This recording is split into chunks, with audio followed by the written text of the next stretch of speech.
Yaxından uzaqdan gələnlər. Mən bundan sonra Canaya alacağım. Ha çəkdi.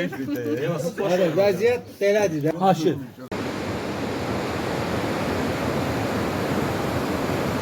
Bakalım yemeğe çıkartın. Ay Allah, anam istəyir. Dağ çəksin. Çok teşekkür ederim.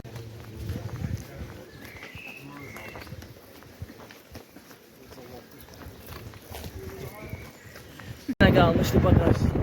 Bagajda getirmeye onu da getir ha.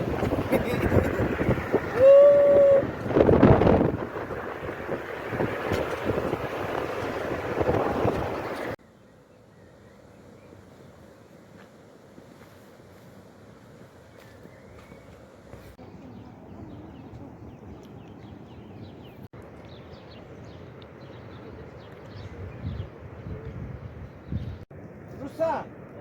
Arısa. Asar bir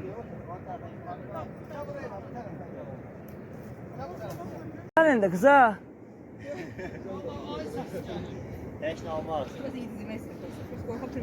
Çet.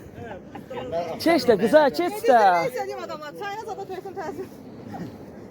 Leyla adı cəmat öldü, mənə məşğuldur.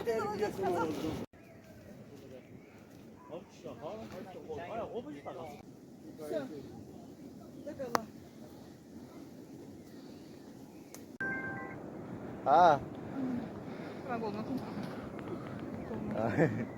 Sen çek, ne kadar hazır aldım alacağım badana. Ve iki böyle hemen rahat var orada salsa. Niye ki ama hantay. Bu bizim Ruslandır. Bu da bizim Elman dayıdır. Düzəlməyən Elman dayı. Ayda, mənzərə süperdi. Ha. Möhtəşəm.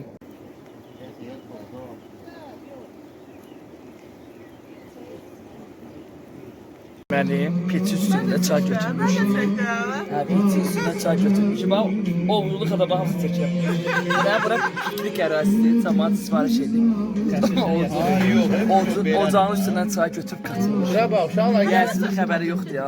bir çörək. Hal-hazırda oğurluq çay içirlər. Hamısı da maşallah bu şeylər. Ama siz mi yapıyorsunuz? Yemək olur çay. Əlimiz əylidir. Ha, xiyar. Ay sən də Bu da oğurluq stəkanlar gətirir. oğlunu saçqasına gətir.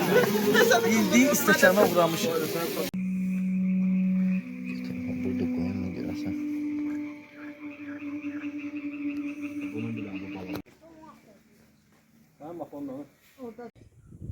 Hal-hazırda Quru Can şəraitə gedir. Şəkidə yerləşir.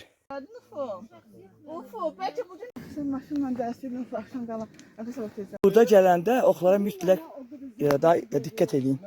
Sən bilmirsən.